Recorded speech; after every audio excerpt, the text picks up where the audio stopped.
Assalamualaikum warahmatullahi wabarakatuh. Alhamdulillah wa bihi nasta'in ala umuri dunya waddin wassalatu wassalamu ala sayyidil mursalin wa ala alihi wa sahbihi ajma'in. Subhanaka la ilma lana illa ma 'allamtana innaka antal alimul hakim. Rabbi shrah li sadri wa yassir li amri wahlul 'uqdatam min lisani yafqahu qawli. Wala haula wala quwata illa billahil aliyyil azim. Tuan-tuan muslimin muslimat, mudah-mudahan kita sama-sama dirahmati oleh Allah Subhanahu wa taala.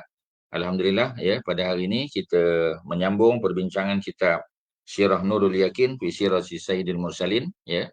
Jadi kita sampai muka surat 235 ya, tajuk peperangan Al-Ghabah ya, peperangan Al-Ghabah. Jadi dalam bahasa Arab ya, Al-Ghabah dengan makna apa ni, hutan ya. Dan kita tahu negara Arab ni tak ada hutan lah ya. Jadi mungkin ada apa kita panggil, sekelompok apa ni, pokok-pokok ya, kawasan belukar yang mereka panggil sebagai Al-Ghabah juga ya. Seperti mana kita tahu ya, negara kita kalau disebut Raudhah taman tu, kita kata taman bunga besar lah ya, taman apa taman, kita kata taman tasik perdana, taman tasik Titiwangsa, banyak pokok, banyak bunga-bungaan, ada tasik dan sebagainya ya. Tapi kalau negara Arab ni kadang kecil je ya, adalah pokok sikit, panggil Raudhah juga ya. Jamaknya ialah Riyadh ya. Jadi sebab itu Riyadh dia duduk di tengah-tengah apa ni, continental ya, tengah-tengah kontinen ya, dia continental sifat dia.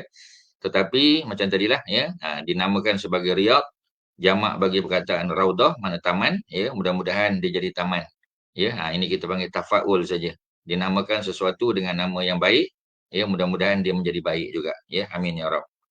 Okey, balik pada peperangan Al-Ghabah ya. Jadi peperangan Al-Ghabah ya, di sini kalau kita boleh tengok ya, dia sebut ya, apa ni, ahli sejarah dan dalam kitab sirah menamakannya sebagai peperangan Ziqarat ya. Qardun. Qardun ni makna pinjaman ya. Sebab tu dalam Islam kita ada istilah pinjaman baik ya. Kita panggil apa ni, apa kita panggil ya, pinjaman baik ni maknanya qardun hasan ya. Qardun hasan makna pinjaman yang baik ya, soft loan yang dia interest free ya. Makna kalau kita pinjam RM10,000, kita bayar balik RM10,000 walaupun kita bayar dalam bentuk apa ni, secara ansuran ya, kita bayar on installment basis ya, tapi dia tak kenakan apa-apa charges ya. Kita pinjam RM10,000, bayar balik dalam masa 2 tahun sebagai contoh, kita tidak dikenakan apa-apa charges. Dan biasanya yang menyediakan ya pinjaman-pinjaman seperti ini ya, kita kata microkredit ni kebanyakannya adalah macam kita kata apa, pusat zakat sebagai contoh ya, pihak masjid ya, ataupun pihak koperasi sebagai contoh. Kita kena berdaftar sebagai ahli koperasi dan dia akan menyediakan apa ni, pinjaman baik tadi ya. Dia panggil pinjaman yang baik lah ya. Jadi dia bila bila pinjaman baik tu kita panggil istilahnya macam charitable loan ya. Jadi biasanya charitable loan ni dibuat oleh charitable society ya. Maknanya charity lah ya. Dia sebagai satu bentuk charity ya, yang di-offer oleh charitable organisation macam koperasi contoh ya. Jadi koperasi kita berdaftar sebagai ahli koperasi muslimin, koperasi belia Islam ya, dan sebagainya. Dan kita sebagai ahli kita dapat manfaat, boleh beli barang-barang dengan harga yang lebih murah ya. Dan kita boleh buat pinjaman, pinjaman baik tadi, charitable loan, pinjam RM10,000 ya, bayar balik RM10,000. Tapi pinjaman tidaklah terlalu besar ya. Pinjaman nak beli rumah tak boleh lah ya, nak beli kereta ya, tak mampulah. Tapi untuk pinjaman kecil-kecilan yang kita panggil microkredit boleh ya, untuk memulakan perniagaan ya, untuk beli apa, food truck ya, menyediakan canopy, membeli barang-barang apa ni, cooking utensil dan sebagainya. Itu memang boleh sangat ya. Even kita kata apa ni, Jaiz ya, di bawah pusat zakat juga menyediakan microkredit untuk golongan asnaf ya, sehingga mereka berjaya dan mereka pula menjadi muzaki. Muzaki makna pengeluar zakat ya. Itu ada dalam masyarakat. Itu sekadar mukadimah saja tuan-tuan ya. Ada perkataan qardun. Qardun makna pinjaman, Ziqardin ya. Jadi Ziqarat ialah kawasan air sejauh sehari perjalanan daripada Madinah menuju ke negeri Ghatafan. Ghatafan adalah kawasan Badui, Badui padang pasir yang mereka ini memang terkenal ya, ada kekuatan tentera ya, mereka ada harta ya. Dan mereka ni kalau kita tengok apa ni, apa mereka biasanya bekerjasama dengan orang Yahudi ya, dengan orang Quraisy ya, Mekah untuk datang menyerang orang Islam Madinah, ya. Mereka memang bersifat confrontational dengan Nabi dan para sahabat. Jadi negerinya negeri Ghatafan di bawah penguasaan kita panggil kabilah Ghatafan, ya. Ada satu tempat kawasan air kita panggil Oasis yang dipanggil Zikharat, ya, ataupun Zukharat, ya. Ahli sejarah menyebut, ya. Jadi selain daripada nama Al-Ghabah, ya, sebab apa Al-Ghabah? Sebab ada oasis di situ. Jadi mana ada pokok-pokok, ya, ada belukar, ada tanam-tanaman, ya, dan sudah tentu sumber air merupakan sebab, ya, untuk adanya penempatan, ya, ada settlement kat situ, ya, ada masyarakat yang menempati kawasan tersebut disebabkan ada sumber air tadi. Jadi pemimpinnya antaranya Uyainah bin Hisn. Kalau tuan-tuan masih ingat, ya, Nabi pernah menghadiahkan, ya, kepada Uyainah bin Hisn sebab kawasannya itu kemarau. Jadi kawasan tempat mereka berternak binatang tu kemarau. Jadi Nabi menghadiahkan kepada mereka satu kawasan dekat dengan Madinah, ya, supaya mereka ni boleh meneruskan aktiviti penternakan mereka, ya. Nabi buat hubungan diplomatik dengan mereka. Jadi pemimpin yang sama, Uyainah bin Hisn, kita sebut dulu dalam bahasa Arab, kita ada istilah miniature dipanggil. Miniature tu maknanya, ya, benda besar kita kecilkan. Ya, contoh kalau dalam bahasa Arab mata kita panggil ainun. Ainun, ya. Kalau nak kata mata kecil, ya, kata mata orang tu sepet, ya, mata kecil kita panggil dia sebagai Uyainah. Ya, Uyainah. Jadi maknanya orang yang mata kecil kita panggil Uyainah. Ya, macam dalam bahasa Arab kita ada Hasan. Hasan tu abang, ya. Kalau adiknya kita panggil Husain, ya. Husain tu ialah kita panggil isim tasghir, ya, ataupun nama dalam bentuk kecil, ya. Contoh Hasan, lelaki yang baik. Jadi kalau kita sebut namanya Husain, ya, Husain ni biasa adik pada Hasan, macam anak Fatimah dengan Saidina Ali, Al Hasan dan Al Husain. Al Hasan abang, Al Husain adik. Jadi Al Husain tu dipanggil Little Hasan. Jadi kita ada Salman, kita ada Sulaiman. So Sulaiman is Little Salman. Kita ada Jannah, ada Junainah. Junainah adalah Little Jannah. Ya, jadi kalau taman tu kecil, Junainah. Kalau besar, Jannah. Ya. Jadi kalau mata tu besar, ya, Ainun macam biasa. Tapi kalau mata sepit, mata kecil, kita panggil Uyainah. Ya, itu istilah yang diguna pakai. Jadi Uyainah bin Hisn, ya, jadi orang orang hebatlah ni, ketua pemimpin, ya. Jadi Hisn tu merujuk kepada apa kita panggil kampung mereka, sebab kampung masyarakat Arab ni biasanya sama ada di Mekah, di Madinah, ya. Dia ada kota dia, dia ada fortress city dia. Maknanya dia ada defensive wall, mereka duduk dalam defensive wall tadi. Ya, rumah mereka, ya, kemudian mungkin penempatan mereka ni duduk dalam kawasan tersebut dan dikelilingi oleh defensive wall, ya, oleh apa kita panggil oleh kubu pertahanan. Jadi kalau ada musuh nak datang menyerang, ya, kubu pertahanan tu akan membantu mereka untuk menyelamatkan diri. Mereka tutup dengan pintu besar, pintu gerbang mereka, ya. Ada watchtower, ada pengawal yang menjaga sebelah atas. Sebab tu kita panggil kota Mekah, sebab dia memang kota, dia fortress city. Kota Madinah sama, Baitul Maqdis sama juga, ya. Kita pergi ke Xi'an di China pun dia adalah fortress city. Ya, kita pergi ke negara-negara Balkan macam Dubrovnik, ya, Kotor dan sebagainya, ni semua adalah, ya, negara-negara yang kita panggil sebagai fortress city, bandar kota. Melaka sebagai contoh, bandar kota. Ya, dan banyak lagi tempat dalam dunia lah, ya. Di Uzbek, Ichan Kala sebagai contoh. Ya, di mana di apa kita panggil di UK contoh, ya. Bandar-bandar lama kebanyakannya adalah fortress city. Ya, kalau kita tengok cerita-cerita lama, ya. Cerita Robin Hood, ya. Kita tengok masa dia berperang bersama dengan siapa? Richard the Chicken Heart. Ya, bukan Chicken the Lion Heart, ya, Chicken Heart, ya. Jadi dia dia berperang lawan dengan musuh dan kebanyakan musuh tu duduk dalam mana? Duduk dalam fortress city, ya. Jadi mereka terpaksa memerangi, ya. Tentera musuh itu dalam keadaan mereka ni ada disadvantage. Sebab mereka di tempat rendah. Biasanya kubu pertahanan ni duduk di tempat yang tinggi.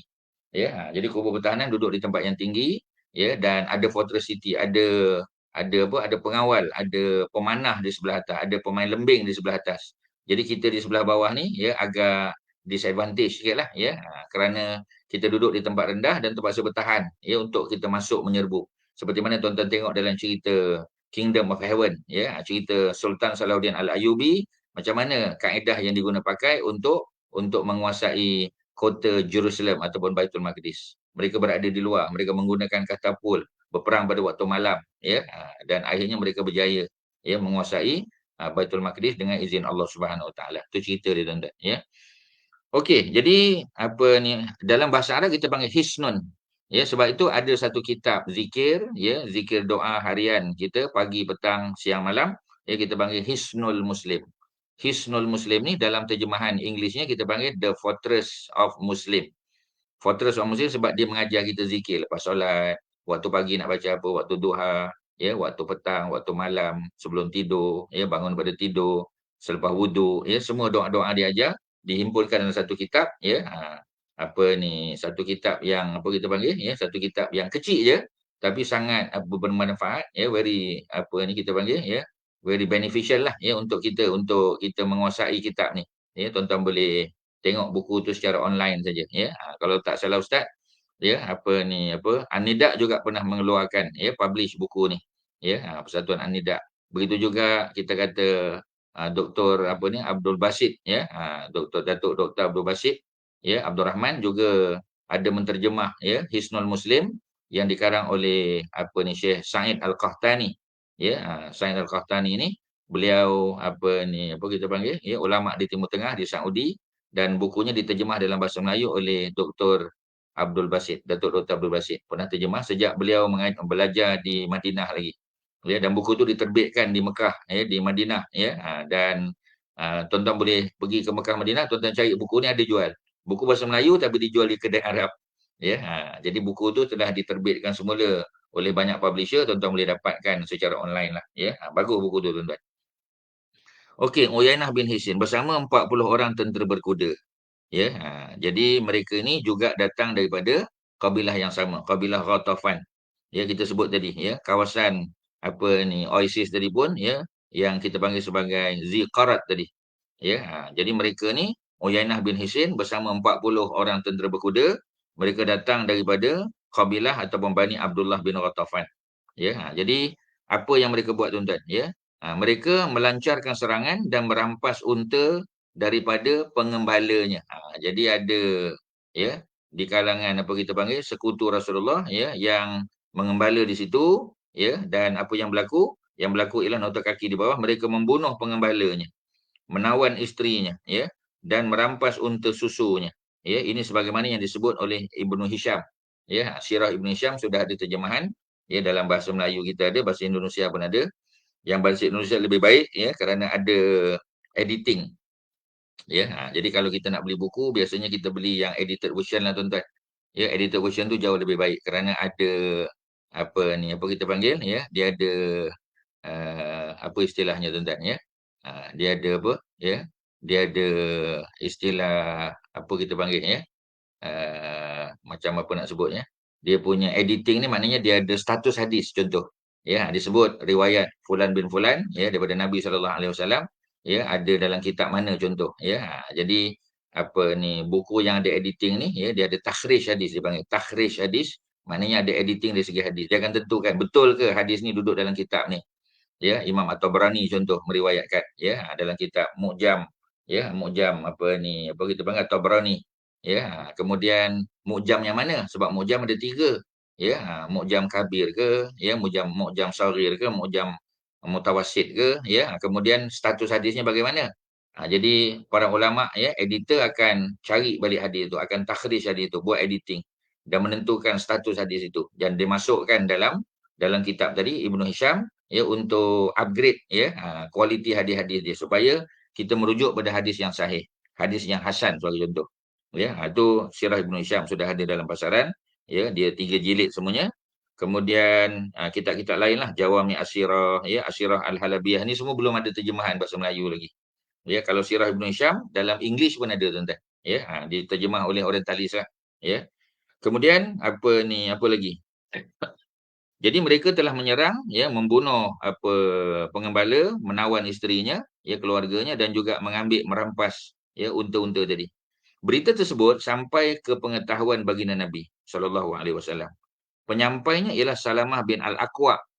Ni tokoh yang hebatlah ni. Salamah bin Al-Aqwa ni adalah salah seorang sahabi, ya, sahabat besar ni tuan-tuan. Salamah bin Al-Aqwa. Ya, beliau adalah seorang pemanah, ya, masuk Islam, ya, ada apa kita panggil, ya, Ada nota kaki di bawah tu nombor 6, Salamah bin Amru, ya, Salamah bin Amr, ya, bin Sinan Al-Aqwa Al-Aslami. Ya, maknanya daripada Bani Aslam, ya. Di antara orang yang berani, beliau memang seorang yang berani, dia bai'ah dengan Nabi di bai'ah Ridwan. Jadi maksudnya, ya, dia sudah masuk Islam ketika itu dan dia berbai'ah dengan Nabi. Bai'ah maknanya memberikan taat setia, tuan-tuan. Ya, jadi memberikan taat setia maksudnya apa? Ya, maknanya dia datang untuk bagi apa? Ya, untuk bagi ketaatan taat setianya pada Nabi. Ya, sebab dalam peristiwa Bai'atul Ridwan ni di Hudaibiyah, Nabi dan para sahabat terhalang. Nabi dan para sahabat nak masuk untuk buat umrah. Tuan-tuan kena tahu, umrah pertama yang Nabi buat ialah pada tahun 6 Hijrah. Ya, tahun 6 Hijrah. Jadi umrah pertama itu, ya, yang dihalang oleh pihak musyrikin dan akhirnya berlaku perjanjian, ya, perjanjian Hudaibiyah, Suluh Al-Hudaibiyah dipanggil. Suluh tu perjanjian antara dua pihak yang bertentangan. Ya, kalau ada dua pihak dan dua pihak ni dia conflicting. Ya, conflicting parties kita panggil. Mereka ada isu, ya, macam orang Islam dengan orang kafir. Orang Islam nak masuk buat umrah tak boleh. Ya, mereka tak benarkan. Mereka tuduh orang Islam datang untuk berperang, sedangkan mereka datang dalam keadaan berpakaian ihram. Ya, dan pedang senjata besar tak bawa, ya. Cuma kita kata sekadar untuk pedang mempertahankan diri saja senjata. Ya, tak dibenarkan. Dan mereka buat perjanjian tahun depan baru Nabi dan para sahabat boleh datang buat umrah. Tetapi pahala umrah sudah dapat tahun yang ke-6. Tahun 7 baru buat kali pertama. Ya, tahun ke-6 tu dah nak buat tapi terhalang. Tahun 7 baru betul-betul boleh dapat buat. Jadi apa ni, perintah untuk umrah ini bukan datang dalam ayat Quran, bukan. Ya, jadi dia bertitik tolak daripada mimpi Rasulullah. Ya, orang sekarang duk sebut mimpi-mimpi kan, ya. Kalau mimpi Nabi clear lah tuan-tuan, mimpi para sahabat tak ada masalah. Ya, tapi mimpi kita yang duduk di zaman ni, ya, dan kita pun tak tahu ya kebenaran mimpi itu ataupun betul atau tidak. Kemudian mimpi yang disebut tu bertentangan pula dengan syariat. Itu bermasalah tuan-tuan. Jadi mimpi Nabi itu ialah Nabi melihat diri baginda dan para sahabat memakai ihram dan tawaf di Kaabah. Ya, jadi bila pakai ihram tawaf di Kaabah, ya, maka mimpi itu datang beberapa kali dan Nabi tahu itu adalah, ya, green light daripada Allah untuk membenarkan Nabi dan para sahabat, ya, untuk apa? Untuk pergi umrah kali pertama tahun yang ke-6 tu. Ya, masa tu ayat wa atimul hajja wal umrata lillah, ayat 196 kan. 196 daripada apa? Daripada suratul Baqarah belum turun lagi. Ya, dan sempurnakanlah haji dan umrah. Memang ada ayat tu, tapi ayat ni datang kemudian. Ya, peringkat awal ayat ni belum turun lagi. Jadi perintah tu kadang-kadang datang dalam bentuk mimpi. Macam azan kan? Kita dah baca dulu, ya. Ketika Nabi dan para sahabat hijrah ke Madinah. Jadi macam mana nak panggil orang datang sembahyang? Ada yang kata bunyikan loceng, ada yang kata bunyi trompet, ada yang kata buat unggun api, ada yang kata apa ni kibarkan bendera, ya. Semuanya ada tasyabuh dengan agama lain. Ya, ada penyerupaan. Oleh kerana itu, seorang sahabat Abdullah bin Zaid, beliau telah bermimpi didatangi oleh malaikat yang mengajarnya lafaz-lafaz, ya, untuk apa? Untuk azan. Ya, jadi bila lafaz untuk azan tu dia apa? Diajar kepada beliau, beliau datang jumpa Nabi, dia bagi tahu, aku bermimpi sekian-sekian. Ya, ketika dia sedang menceritakan mimpi tersebut, datang Saidina Umar bin Al-Khattab memberitahu kepada Nabi, beliau juga bermimpi perkara yang sama. Dia dimimpi benda yang sama. Jadi bila dimimpi benda yang sama, maka jelaslah, ya, bahawasanya perkara yang disebut oleh Abdullah bin Zaid itu adalah perkara benar. Ya, dan mereka ni adalah sahabat besar. Ya, dan diterima pakai. Maknanya mimpi boleh diterima pakai sebagai sumber hukum. Ya, tetapi macam tadilah, kalau mimpi tadi bertentangan dengan syariat yang disebut oleh Quran dan Sunnah, prinsip-prinsip, ya, yang dikemukakan oleh Quran dan Sunnah, so kita kena tolak lah, tak boleh lah tuan-tuan. Ya, jadi nak bagi tahu bahawasanya ada panduan, ada apa kita panggil, ya, ada SOP dia untuk menerima pakai sama ada sesuatu mimpi itu boleh diterima ataupun tidak. Syaratnya dia tidak bertentangan dengan prinsip asas Islam. Tidak bertentangan dengan prinsip-prinsip yang dikemukakan oleh Quran dan hadis. Ya, tidak bertentangan dengan hukum yang sudah sedia ada. Ya, contoh kita kata sembahyang fardu 5 waktu saja. Tiba-tiba, ya, datang satu orang dia kata saya mimpi, ya, sembahyang 5 waktu dah tak ada. Yang ada 3 waktu. Itu sudah bertentangan tuan-tuan. Maka tak boleh diterima. Walaupun yang bermimpi itu ulama besar, tak boleh tuan-tuan. Ya, kerana ya, apa ni, penerimaan sesuatu mimpi itu, ya, mesti didasarkan kepada sejauh mana mimpi itu berbetulan. Kalau dia kongruen dengan prinsip-prinsip Quran hadis, kita terima. Kalau tidak tuan-tuan, ya, kita kena ketepikan. walaupun yang mimpi itu orang besar, orang hebat, tuan-tuan. Ya, okey, selesai. Jadi Salamah bin Aqwa, ya, jadi di antara orang yang sangat berani, dan beliau, ya, terlibat dalam bai'ah Ridwan. Maknanya beliau bersama-sama Nabi pergi untuk buat umrah kali pertama. Ya, dan mereka melakukan bai'ah, janji setia dengan Nabi di bawah sebatang pokok Hudabah di Hudaibiyah. Pokok tu dah ditebang oleh Saidina Umar. Ya, sebab orang buat khurafat kat situ. Ya, jadi pokok tu ada zaman Nabi, zaman Abu Bakar masih ada, zaman Umar, bila Umar melihat khurafat, ya, orang percaya pokok ni ada kuasa, ya, daun pokok ni kalau dibawa balik, ya, kalau anak-anak demam ke sakit ke, direndam daun ni, dibagi minum selawat 3 kali, maka sihat elok, ya. Maknanya ada kuasa pula, ya, sedangkan kuasa menyembuh adalah milik Allah Subhanahu Wa Taala. Kalau nak cerita khasiat boleh. Ya, tapi kalau kita kata fadilat kelebihan tu tak ada, tuan-tuan. Melainkan yang Nabi dan para dan apa kita panggil, ya, Nabi dan Allah yang tentukan. Ya, contoh kita kata apa, ya, contoh macam ajwah ada kelebihan dia. Ya, siapa yang berpagi-pagi makan 7 biji ajwah, mudah-mudahan dia selamat daripada racun dan sihir sebagai contoh. Ya, itu ada sabit daripada hadis. Ya, jadi kalau ada sabit daripada hadis, ya, hadis yang sahih ataupun hasan paling kurang, ataupun ada bukti dalam Quran, kelebihan madu contoh. Ya, kemudian apa lagi kita kata, ya, apa sajalah yang disebut, ya, di dalam Al-Quran ataupun dalam hadis yang sahih dan yang hasan, maka kita boleh terima, ya. Tetapi kalau tidak ada, maka kita tak boleh kata fadilat daripada, ya, doktor sekian-sekian, tak boleh. Kalau kita nak kata khasiat boleh. Ya, khasiatnya apa contoh? Ya, makan kita kata apa, ya, peria katak contoh, ya. Boleh menurunkan apa ni, bacaan gula. Kita tak nafilah. Ya, tapi sukatannya berapa?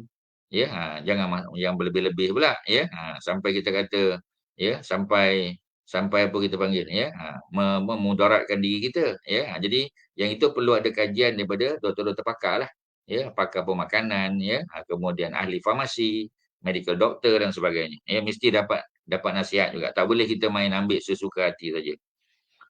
Kemudian peperangan pertama yang disertainya adalah peperangan Hudaibiyah. Ya, sebenarnya Hudaibiyah ni tak ada perang. Ya, cuma kita kata, ya, ada keputusan daripada Nabi dan para sahabat untuk mengambil, ya, mengambil tindakan terhadap berita yang dikatakan Sayyidina Osman terbunuh. Sayyidina Osman dihantar oleh Nabi untuk bermesyuarat, ya, untuk berbincang, ya, dengan apa? Untuk negotiate dengan orang Mekah pada masa itu, yang kebetulan, ya, dia punya pemimpin besar adalah Abu Sufyan. Abu Sufyan daripada Bani Umayyah. Ya, Sayyidina Osman juga Bani Umayyah. Pertama kali yang dicadangkan untuk pergi mesyuarat adalah Sayyidina Umar Ibn Khattab. Tapi Umar Ibn Khattab datang daripada Bani Adi. Ya, dia bukan Bani Umayyah. Ya, jadi Umar mencadangkan supaya Nabi memilih Osman. Kerana Osman Bani Umayyah dan beliau akan berbincang dengan pemimpin Mekah yang juga daripada Bani Umayyah. Sudah tentu, ya. Kalau Bani Umayyah berbincang dengan Bani Umayyah, ya, makan lebih mudah perbincangan tu. Itu, ya, cadangan Umar, Nabi setuju. Tetapi ya, timbul apa ni, kabar angin yang mengatakan bahwasanya apa ni, Osman telah dibunuh. Ya, jadi bila Osman telah dibunuh, Nabi minta janji setia daripada para sahabat untuk mereka ambil tindakan, ya. Maknanya untuk menuntut bela di atas kematian Sayyidina Osman. Sebelum, ya, mereka selesai, maka Osman datang. Rupanya Osman tak dibunuh, khabar angin saja. Ya, jadi mereka mereka apa? Mereka tak jadilah, ya, untuk menyerang sebab perjanjian, ya, bertulis dibuat kemudiannya, yang kita panggil sebagai Suluh Al-Hudaibiyah. Jadi tak ada peperangan. Ya, cuma niat untuk berperang tu dapatlah, ya, dapat pahala. Sebab tu dipanggil peperangan Hudaibiyah juga. Beliau meninggal di Al-Madinah Al-Munawwarah pada tahun yang ke-74 Hijrah. 74 ni ramai yang meninggal, tuan-tuan. Ya, kalau pada tahun 74, antaranya Abu Sa'id Al-Khudri, ya, Wahab bin Abdullah Al-Kinani contoh, Wahab bin Abdullah As-Sawani, ya, ataupun Abu Juhaifah kita panggil, pun tahun yang sama. Ya, Rafiq bin Khadij contoh, ya, Jabir bin Samurah, ni semua tahun yang ke-74. Ramai yang meninggal ni, tokoh-tokoh hebat. Ya, jadi kalau Rafiq bin Khadij, beliau adalah juga, ya, pemanah yang hebat, tuan-tuan. Kebetulan sama dengan Salamah bin Aqwa. Ya, jadi Salamah bin Amru, ya, bin Sinan bin Al-Aqwa, Ustaz bagi tips kat tuan-tuan, kalau kita tengok namanya, Salamah bin Amr. Amr tu bapak dia. Ya, Sinan tu datuk dia. Ya, Sinan Al-Aqwa. Al-Aqwa tu ialah dia punya family name dia. Ya, Al-Aslami merujuk kepada kabilah dia. Jadi kalau kita sebut Salamah bin Amr, ya, Salamah bin Amru ni ada beberapa orang lain lagi Salamah bin Amru. Sebab nama ni nama yang popular. Ya, Jadi kalau kita sebut Salamah bin Amru bin Sinan pun ramai juga. Ya, jadi yang membezakannya ialah gelaran Al-Aqwa. Jadi sebab itu bila kita sebut Salamah, kita sebut Salamah bin Al-Aqwa ataupun Salamah bin Amr Al-Aqwa cukup. Ya, sebut Salamah bin Aqwa je dah tahu dah. Memang dialah orang dia. Ya, sebab kalau kita sebut Salamah bin Amr ada beberapa orang lagi. Salamah bin Amr bin Sinan pun ada orang lain lagi. Tapi kalau sebut Al-Aqwa tak ada orang lain. Memang dialah tuan-tuan. Ya, especially kalau dia datang daripada Bani Aslam. Ya, tapi Bani Aslam ni ramai biasa dah. Ya, Al-Aslami ni ramai. Ya, Buraidah Al-Aslami. Ya, Al-Aslami juga. Ya, yang ini bukan sekadar Al-Aslami tapi Al-Aqwa untuk membezakan dia dengan Salamah yang lain. Ya. Jadi beliau ya meninggal dunia tahun yang ke-74 Hijrah. Ini tuan-tuan boleh dapat dalam kitab Al-Isabah. Al-Isabah ni kitab karangan Ibnu Hajar. Ya, ada 8 jilid, belum ada terjemah bahasa Melayu. Ya, masih dalam bahasa Arab lagi lah. Ya, tapi kitab yang detail menceritakan tentang para sahabat lah tuan-tuan. Ya. So ada soalan apa-apa dalam kita punya, ya, ada tak? Setakat ni tak ada ya. Okey, kalau ada apa-apa sila ya tuan-tuan. Ya, tak ada ya. Jadi kita sambung saja muka surat 236 insya-Allah ya. Tuan-tuan boleh tengok muka surat 236 ya. Jadi cerita apa tadi ya? Cerita Rasulullah mengarahkan ya supaya dijejaki. Jadi ada sikit tadi belum belum habis tuan-tuan ya. Tentang apa tadi? Penyampainya Salamah bin Al-Aqwa ya. Salah seorang pemanah kebetulan yang meninggal pada zaman tersebut juga ya. Ada pada tahun tersebut ya ada Rafiq bin Khadij ya, beliau adalah pemanah yang Nabi pilih yang berada di atas bukit apa kita panggil di atas bukit ya, atas bukit pemanah dalam peperangan Uhud. Rafiq bin Khadij seorang budak muda berumur 15 tahun saja tuan-tuan yang sepatutnya tidak layak untuk menjadi pemanah ya, tetapi kerana beliau ya membuktikan beliau memang ahli pemanah yang hebat ya, memang sharpshooter ya, dan Nabi melihat bahawasanya pemanah ni dia tidak berhadapan dengan musuh secara face to face ya, maknanya dia duduk di satu tempat yang lebih selamat di atas bukit ya, walaupun kita tahu nanti mereka diserang ya, dan Rafiq bin Khadij cedera tuan-tuan ya, dia kena panah juga ya, tetapi tak membawa kepada maut lah ya. Apa ni peristiwa perang Uhud tu berlaku tahun 3 Hijrah dan Rafiq bin Khadij meninggal tahun 74 Hijrah. 74 maknanya 71 tahun lepas tu masih hidup ya, dalam keadaan ya kepala apa ni anak panah tu masih ada dalam tubuh dia ya, maknanya dia memilih ya untuk tidak dikeluarkan panah tersebut ya, dia punya kepala panah tu ya, maknanya kalau dia nak ya Nabi boleh bantu ya, tapi dia kata biarlah ya, itu jadi sebab untuk Allah ampunkan dosanya tuan-tuan, sebagai bukti ya bahawasanya beliau berjuang pada jalan Allah dan ada bukti ya ada kepala panah yang terlekat dalam tubuh dia tuan-tuan ya. Itu hebatlah kita ada sahabat-sahabat Nabi ni. Jadi sebelum itu beliau memusuhi Islam ya. Salamah bin Al-Aqwa daripada Bani Aslam tadi ya, dia memang memusuhi Islam ya. Rasulullah mengarahkannya menjejaki musuh, menyibukkan mereka dengan hujan anak panah ya, sebab dia ni ahli pemanah yang hebat. Ini dilakukan sehingga tentera muslimin sampai ke tempat musuh. Beliau keluar dan memecutkan tunggangannya ya, sehingga berjaya menjejaki musuh dan memanah mereka. Apabila tentera berkuda menghadap ke arahnya, beliau melarikan diri dan mereka tidak berjaya menjejakinya. Apabila kuda musuh melalui lereng bukit yang sempit ya, beliau mendaki bukit dan menjatuhkan batu-batu. Ini menyebabkan kebanyakan musuh mencampakkan tombak dan selimut untuk memudahkan pergerakan. Sebab nak bagi ringan tuan-tuan. Ya, macam kita kata kapal di lautan ya. Macam kisah Nabi Allah Yunus alaihissalam yang menumpang kapal ya, dan apabila kapal itu dipukul oleh gelombang ya, maka nakhoda kapal minta supaya dibuang barang-barang dalam kapal tu. Sehingga habis barang-barang ya, terpaksa buang orang pula. Maka mereka buat undian dan nama yang naik adalah nama Nabi Yunus. Beberapa kali dibuat undian nama Nabi Yunus juga. Sehingga Nabi Yunus ya merelakan diri untuk dicampak ke laut, dan itu adalah perancangan Allah Subhanahu Wa Taala supaya Nabi Yunus ya dapat memuhasabah diri dia. Dia dapat buat self introspection. Ya, jadi bila dia berada dalam perut ikan, maknanya dia tak ada diganggu oleh benda-benda lain. Ya, dia berada dalam 3 kegelapan. Ya, dia berada dalam kegelapan malam, dia berada di dalam kegelapan perut ikan, dan dia berada dalam kegelapan laut dalam kerana perut ikan itu, ya. Ikan besar itu membawa dia ke lautan dalam. Ya, bawah, ya, yang sejuk, ya, yang kita kata tidak ada gangguan lah. Ya, jadi 3 kegelapan. Dan beliau berdoa dengan doa la ilaha illa anta subhanaka inni kuntu minaz zalimin. Ya, dia melafazkan syahadah la ilaha illa anta, ya Allah, tidak ada zat yang berhak disembah melainkan Engkau, subhanaka inni kuntu minaz zalimin. Maha suci Engkau ya Allah, sungguhnya aku termasuk orang-orang zalim. Kerana beliau telah meninggalkan, ya, apa ni, kaumnya, orang kampungnya, ya, kerana semacam apa ni, apa kita panggil, give up lah. Ya, sebab dah lama berdakwah tidak diterima, sampai satu tahap, ya, dia memisahkan diri daripada orang kampung dia. Dia tak boleh keluar, tuan-tuan. Ya, tapi dia telah keluar. Ya, pergi ke tepi pantai, menumpang sebuah kapal kerana dia mengenali nakhoda kapal tu, tetapi Allah takdirkan tempatnya bukan di atas kapal. Ya, sebab Allah nak bagi dia peluang untuk muhasabah diri. Tak tahu berapa lama duduk dalam perut ikan, ya, tapi akhirnya dimuntahkan oleh ikan, dan dikatakan tempat lokasi di mana Nabi Yunus dimuntahkan itu adalah di mana, tuan-tuan? Di Jaffa. Ya, Jaffa. Bahasa Inggerisnya Jaffa ataupun kita panggil Yafa dalam bahasa Arab. Ya, ada masjid besar Yafa, ya, The Grand Yafa Mosque, ya, yang sekarang ni dia Jaffa ni kawasan Muslim asalnya, kawasan apa ni, apa, ada marina di situ, ya, ada kawasan apa ni, apa, ikan, ya, apa, jeti ikan, ya, dan dia betul-betul bersebelah dengan Tel Aviv, ibu negara Israel, ya, apa ni, laknatullah lah, ya, rejim Tel Aviv duduk kat situ, tuan-tuan. Okey, ya, itu kalau kita boleh apa, kalau kita boleh detailkan.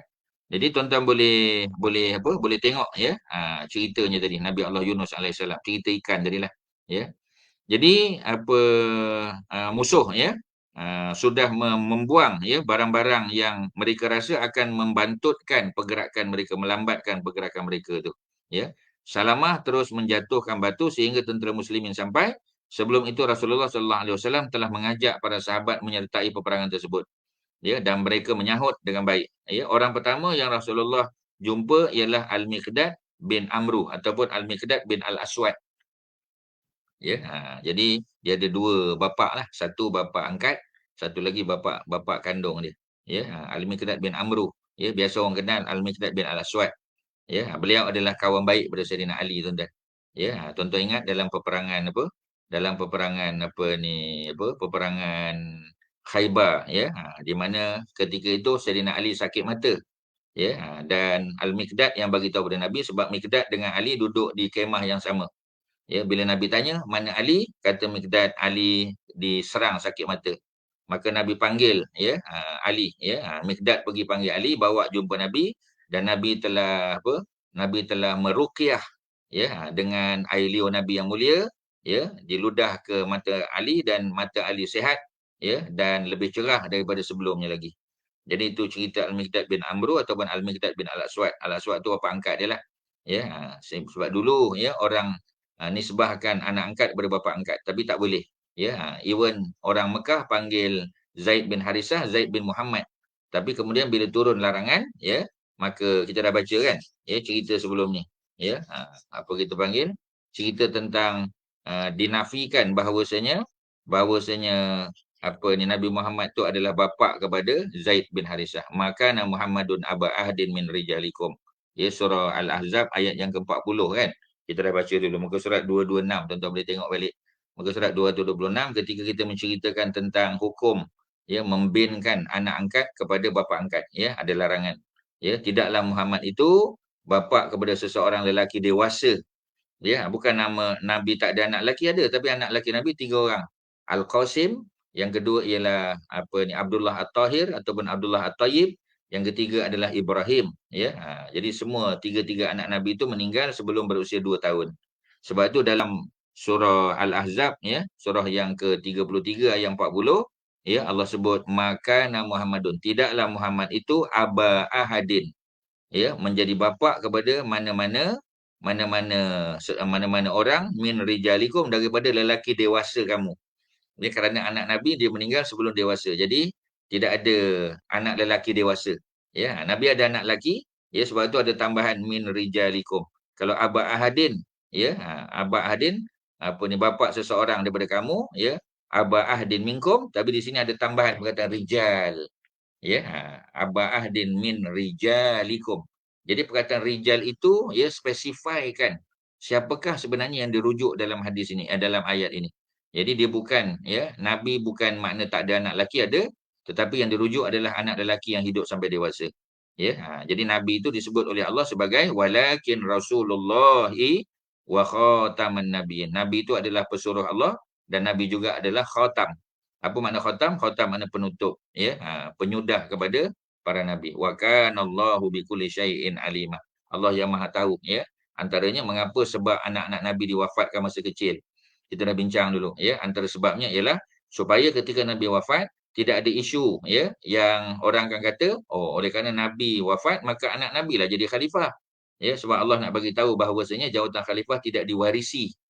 Ya, sebab itu Nabi telah menunjukkan, ya, bahawasanya Abu Bakar lah yang sepatutnya menjadi apa, ya, menjadi pengganti Nabi. Dengan cara Abu Bakar mengimamkan 19 solat fardu sebelum daripada Nabi wafat. Mana masa Nabi sakit ada 19 kali, ya, Abu Bakar mengimamkan solat apa tuan-tuan, ya, mengimamkan solat fardu, ya, menggantikan Nabi. Nabi masih ada pada masa tu. Ya, tapi Nabi tidak berada dalam keadaan sihat, ya, untuk mengimamkan solat. Maka dilantik Abu Bakar, ya, dan pelantikan Abu Bakar secara konsisten, ya, menjadi dalil bahawasanya oleh kerana beliau yang mengimamkan solat fardu pengganti Nabi, maka beliaulah juga, ya, sebenarnya yang ditunjuk oleh Nabi menjadi khalifah pengganti Nabi. Jadi kalau Nabi ada anak lelaki sampai besar, ya, 3 anak lelaki tadi, katalah Al-Qasim hidup sampai besar, Abdullah At-Tahir, Ibrahim, ya, anak daripada siapa, ya, daripada Maria Al-Qibtiyah. Sudah tentu, ya, ada di kalangan mereka yang akan kata Abu Bakar tak layak, yang layak adalah anak Nabi. Jadi isu ni tak timbul, ya. Sedangkan anak angkat Nabi, ya, Ali bin Abi Talib yang datang daripada Bani Hashim juga, ya, sudah menjadi apa? Menjadi calon, ya. Di kalangan orang Syiah mereka kata yang sepatutnya menggantikan Nabi adalah Ali. Sebab Ali adalah anak angkat Nabi, Ali adalah menantu kesayangan Nabi, ya, Ali daripada Bani Hashim, ya. Ali lah, semua Ali. Ya, sedangkan kita tahu Ali memang hebat. Ya, tetapi ada sahabat senior daripada Ali. Ya, senior masuk Islam, yang pertama masuk Islam Ali, betul. Ya, tetapi Ali adalah di kalangan kanak-kanak. Ya, masa tu, ya, yang kita kata baru berusia 10 tahun dan beliau masuk Islam lebih awal kerana beliau duduk di rumah Rasulullah sallallahu alaihi wasallam sebagai anak angkat Nabi. Sedangkan Abu Bakar orang dewasa pertama. Ya, dan sudah tentu bukan Abu Bakar yang masuk Islam pertama. Kerana Abu Bakar duduk di luar, maknanya dia bukan duduk serumah dengan Nabi. Bila Nabi dakwah, sudah tentu dakwah Nabi kepada isteri baginda. Anak-anak Nabi, anak perempuan, ya, anak angkat, anak apa ni, anak kandung sudah tentu macam tu. Selepas itu baru Nabi outreach orang lain, ya. Jadi itulah, ya, cerita dia, tuan-tuan. Okey, ya. Jadi apa ni cerita Nabi berdakwah, ya, Nabi reach out, ya, orang-orang lain yang di luar tu. Abu Bakar, ya, kemudian siapa lagi kita, Osman bin Affan, Abdurrahman bin Auf, Talhah bin Ubaidillah, ya, Sa'ad bin Abi Waqqas sebagainya itu selepas daripada Nabi berdakwah kepada keluarga Nabi yang duduk satu rumah. Ya, tu cerita dia, tuan-tuan, ya. Okey, balik pada kisah tadi. Jadi Salamah kita tahu, ya, dia berjaya mengekang kemarahan tentera musuh. Ya, walaupun dia one man show je, tuan-tuan. Ya, kita kata apa, hero lah, ya. Macam tuan-tuan tengok cerita apa kita panggil, ya, cerita First Blood. Ya, apa ni, Rambo contoh, seorang-seorang one man show lawan dengan tentera yang ramai, ya, Russian Army, ya, kemudian apa ni, WC, Viet Cong, ya. Tuan-tuan boleh bayanglah, ya, Salamah bin Aqwa seorang pemanah, ya, sharpshooter, tuan-tuan. Ya, memang sharpshooter ni biasa dia seorang-seorang. Kalau lebih pun dia berdua. Ya, sebab dia ada pembantu dia, ya, untuk menentukan kita kata kelajuan angin, ya, untuk menentukan gangguan dan sebagainya, ya. Jadi macam decoy, ya, supaya musuh tak tahu, ya, di mana lokasi apa ni, apa kita panggil, ya, sharpshooter ataupun sniper tadi. Tonton tengok cerita perang, ya, biasanya macam tu. Dulu menggunakan apa ni, panah. Ya, tu cerita dia. Okey, ya. Jadi apa, Nabi sampai, ya, orang pertama yang Nabi jumpa adalah Al-Miqdad bin Amru ataupun Al-Miqdad bin Al-Aswad, orang yang sama. Ya, cuma dulu menggunakan bapa angkat, ya. Tak boleh. Dia berkata, "Kamu hendaklah keluar mengejar musuh sehingga aku berjumpa denganmu di sana." Baginda menyerahkan panji-panji kepadanya, ya, kepada Al-Miqdad bin Amr tadi. Beliau keluar dengan diikuti oleh 2 orang tentera berkuda. ya, beliau mara sehingga bertemu dengan barisan belakang, ya, tentera musuh. Di saat berlaku pertempuran, seorang Muslim dan 2 orang kafir terbunuh. Muslimin berjaya menyelamatkan sebahagian besar unta yang dirampas, ya, daripada Uyainah bin Hisin tadi. Sebahagian besar unta dapat dirampas, bakinya dilarikan oleh barisan depan tentera musuh. Salamah bin Al-Aqwa, ya, meminta Rasulullah menghantarnya bersama-sama sekumpulan tentera untuk mengejar musuh dan menyerang ketika mereka leka, ya, berehat di salah satu kawasan air kepunyaan mereka. Rasulullah menjawab, kamu telah mendapat apa yang kamu kejar, ya. Oleh itu maafkanlah mereka. Maknanya Nabi, ya, Nabi tak setuju, ya, untuk dikejar. Cukuplah, ya, apa yang dapat tu pun dah lebih daripada sepatutnya. Kemudian tentera muslimin pulang ke Madinah selepas meninggalkannya selama 5 malam. Ya, jadi peperangan Al-Ghabah dipanggil, ataupun dipanggil peperangan, ya, apa? Peperangan apa ni, Ziqarat. Ya, qarat tadi ambil daripada istilah qardun, ya, pinjaman. Ya, kita panggil tadi charitable loan kan, qardun hasan. Charitable loan. Ya, loan tu qardun, hasan tu charitable, mana benda baik. Jadi orang nama Hasan ni mana orang baik. Ya, kalau adik pada Hasan, Husain, Little Hasan. Adik pada Jannah, Junainah, Little Jannah. Adik pada Salman, Sulaiman. Ya, adik pada apa kita panggil, ya, adik pada Umar, Umair. Ya, jadi macam itulah tuan-tuan, ya. Adik pada Amir, Waimir. Ini, ya, dia panggil isim tasghir dalam kaedah tata bahasa Arab, ya. Okey, ya, kita masuk syariah pula. Syariah apa syariah? Syariah adalah pasukan tentera yang tidak diketuai oleh Nabi. Mana bukan Nabi yang menjadi ketua. Ya, jadi siapa yang menjadi ketuanya? Uqasyah bin Mihsan. Uqasyah memang popular, terkenal sebagai seorang sahabat yang pernah didoakan oleh Nabi. Ketika Nabi menceritakan dalam hadis Sahih Muslim, ya, ketika Nabi menceritakan tentang apa ni, 70,000, ya, umat Nabi Muhammad yang masuk syurga tanpa hisap. Mereka tidak perlu melalui perbicaraan mahkamah, tak perlu. Mereka masuk syurga. Ya, yadkhulunal jannah bighairi hisab. Masuk syurga tanpa hisab, tak perlu dibicarakan. Jadi Uqasyah telah minta kepada Nabi untuk didoakan supaya dia termasuk. Nabi kata anta minhum. Ya, engkau masuk dalam golongan mereka 70,000 tuan-tuan. Ya, 70,000 maknanya ada apa 69,999 orang lagi lah yang kita tak tahu siapa dia. Seorang dah tahu. Ya, Uqasyah bin Mihsan. Jadi beliau, ya, didoakan, datang pula orang lain minta doa, ya. Maka Nabi kata sabakhaka Uqasyah.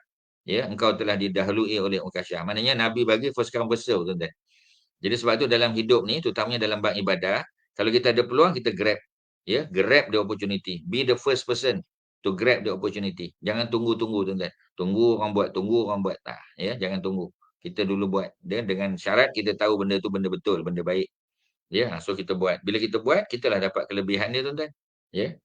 Okey, Bani Asad yang telah disebut sebelum ini kerap kali menyakiti muslimin yang melalui kawasan mereka. Ya, jadi mereka ni badui lah. Dengan itu Rasulullah SAW menghantar Uqasyah, ya, sekutu Bani Abdul Syam. Di antara orang yang pertama memeluk Islam, menyertai peperangan Badar dan mati syahid ketika memerangi golongan murtad. Beliaulah yang meminta daripada Rasulullah termasuk di kalangan 70 orang yang akan memasuki syurga tanpa hisap. Bukan 70 orang, 70,000 orang, tuan-tuan. Dia kena betulkan, ya. Apabila, ya, orang lain meminta perkara yang sama, Rasulullah menjawab, Uqasyah telah mendahului kamu. Ya. Dengan itu beliau dijadikan perumpamaan dalam mendahului orang lain melakukan suatu perkara. Macam Ustaz sebut tadi, ada nota kaki dia. Jadi nama penuh dia ialah Uqasyah bin Mihsan, ya. Dia sekutu, maknanya dia halif. Halif ni makna sekutu.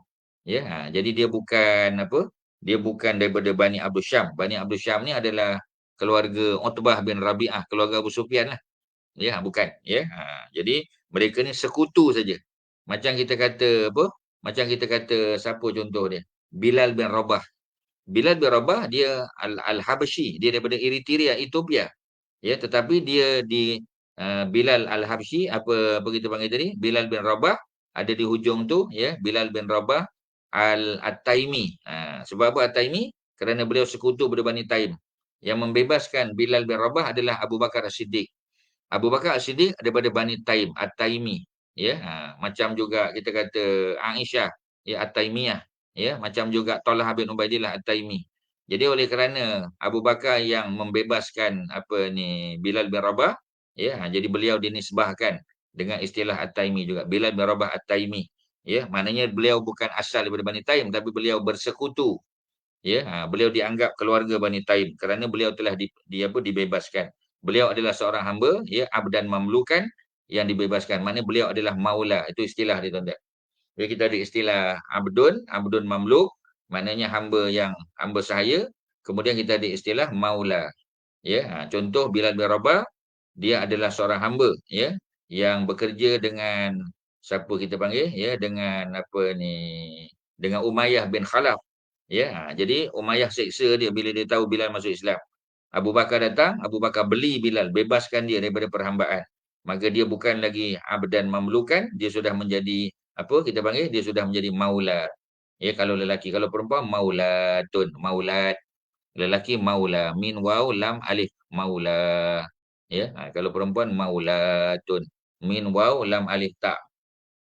Jadi kalau maula, ya, maula pada Abu Bakar, Bilal bin Rabah. Siapakah maula kepada Nabi Muhammad sallallahu alaihi wasallam? Ya, maula Nabi adalah Zaid bin Harisah. Ya, yang dihadiahkan oleh Khadijah kepada Nabi sebagai seorang hamba tapi dibebaskan oleh Nabi. Sebab itu kita panggil Zaid bin Harisah adalah maula Rasulullah. Bilal bin Rabah maula Abi Bakr Siddiq dan begitulah seterusnya, tuan-tuan, ya.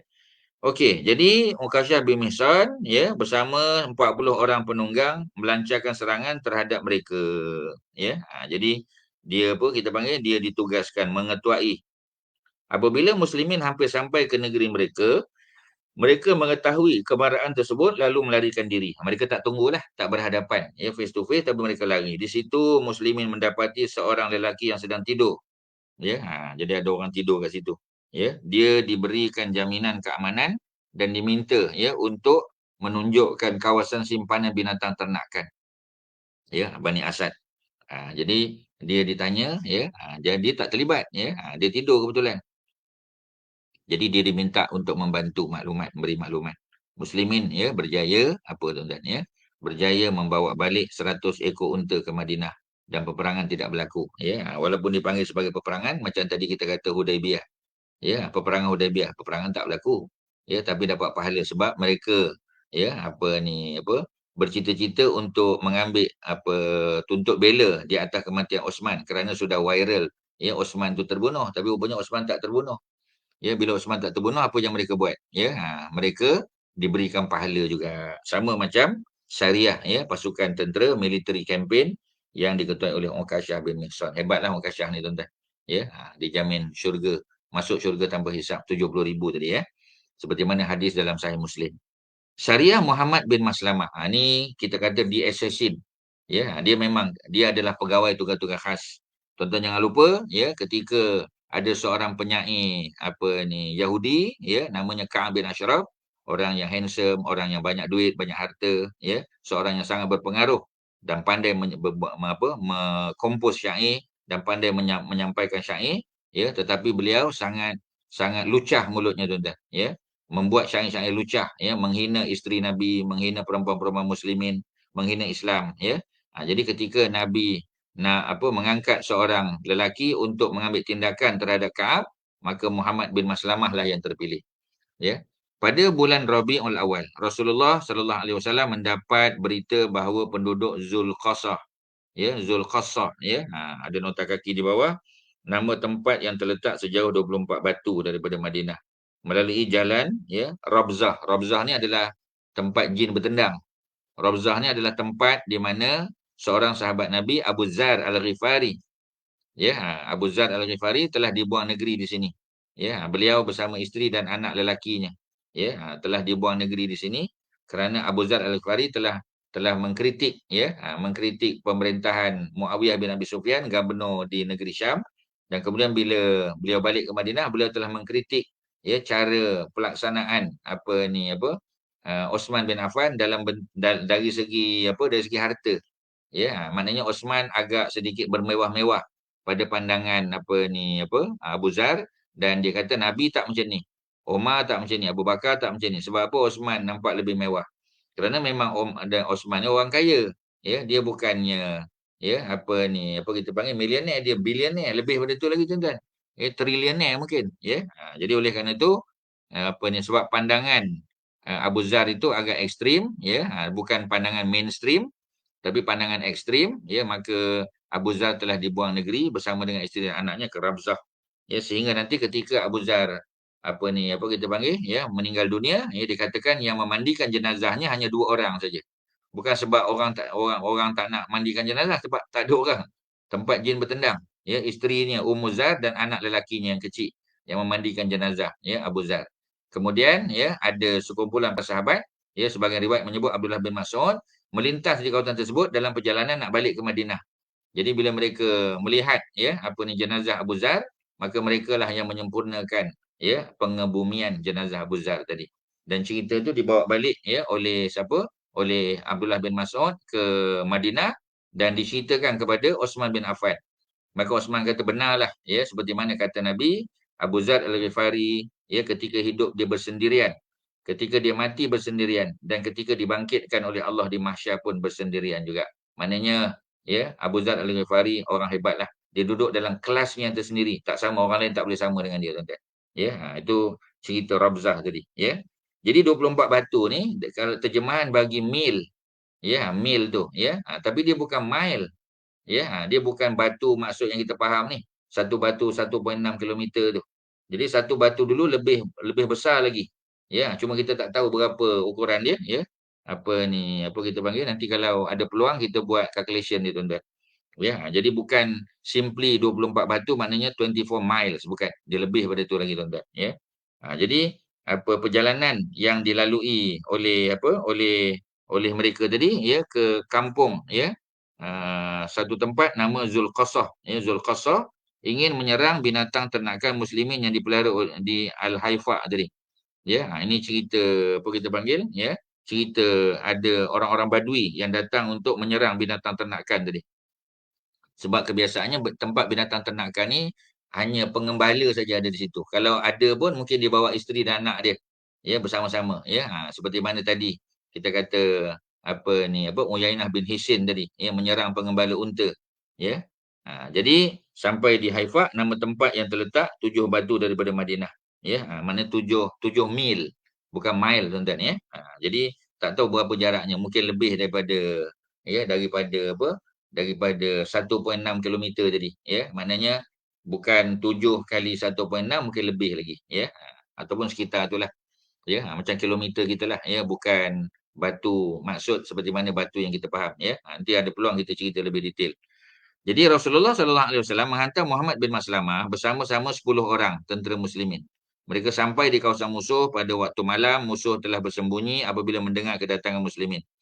Muslimin tidur di situ dan mereka dikejutkan dengan hujan anak panah, lalu cuba mendapatkan senjata masing-masing. Walau bagaimanapun musuh telah berjaya menawan dan membunuh mereka selain Muhammad bin Maslamah kerana menyangka beliau telah terbunuh. Jadi dia dia apa kita panggil, ya, dia buat helah. Muhammad bin Maslamah pulang ke Madinah dan melaporkan apa yang berlaku. Pada bulan Rabiul Akhir, Abu Ubadah, ya, Abu Ubadah, bukan Abu Ubadah ni, Abu Ubaidah. Tambah ai, tuan-tuan, ya, Abu Ubaidah. Ya, kalau Ubadah orang lain.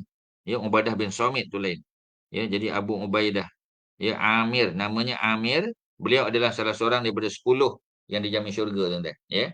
Jadi Abu Ubaidah, ya, Amir, namanya Amir bin Al-Jarrah. Sebenarnya Abu Ubaidah Amir bin Abdillah, ya. Ada tertinggal ni, ya, bin Abdillah, ya, bin Al-Jarrah. Sebab apa disebut Al-Jarrah saja?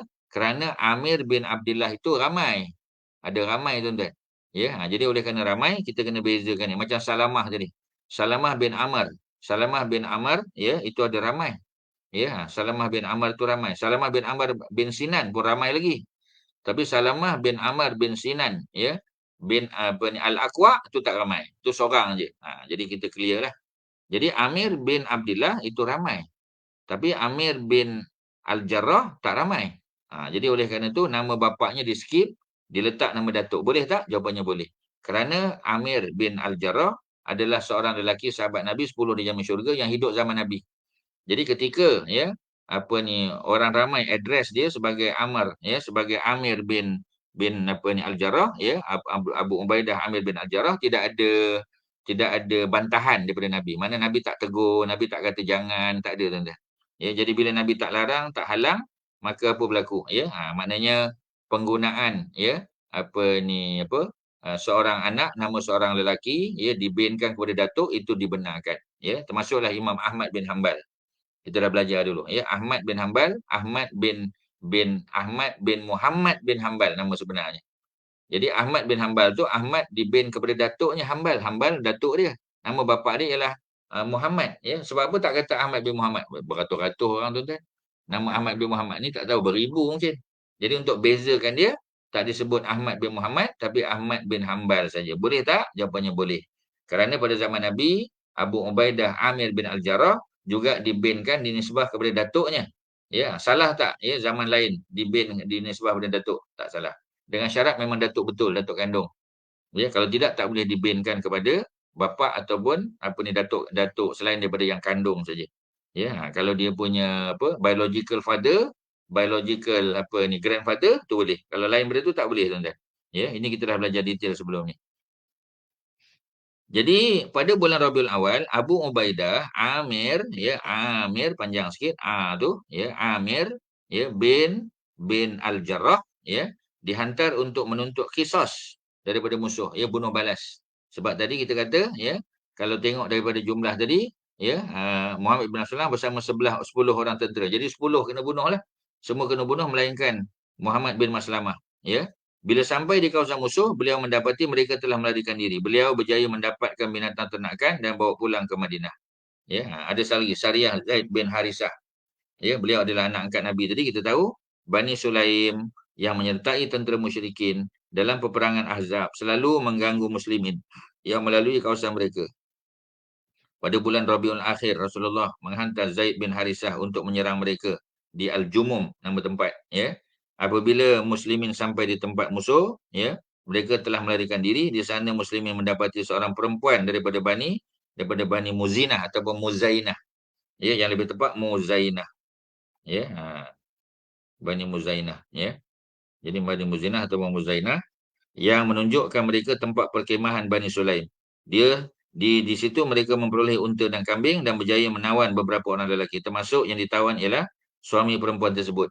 Jadi isteri dia ya pecahkan tembelang dia ya. Jadi maknanya dia bagi tahu ya suami pun ada kat situ. Jadi dia ditawan. Ya, muslimin membawa semua itu ke Madinah. Rasulullah telah membebaskan perempuan tersebut dan suaminya. Ya, maknanya dia dapat syafaat daripada Nabi lah.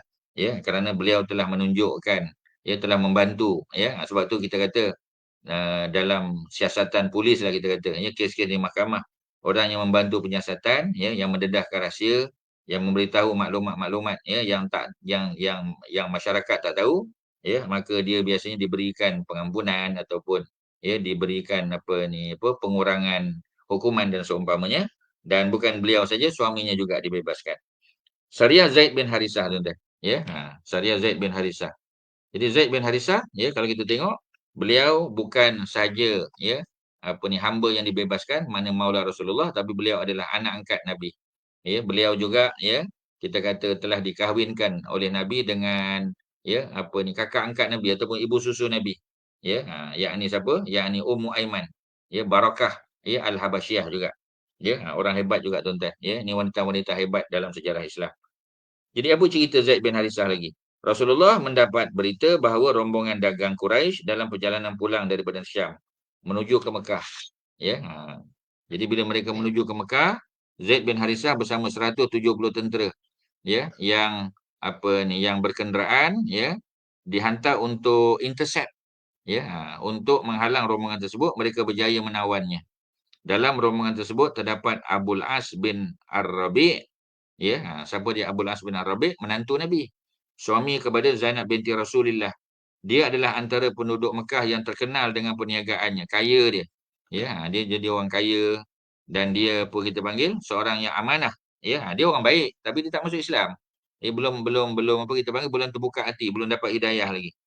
Dia meminta isterinya Zainab untuk memberikan perlindungan kepadanya dan permintaan tersebut diterima. Zainab kita tahu asalnya memang duduk di bawah Abul As ya bin Ar-Rabi ya.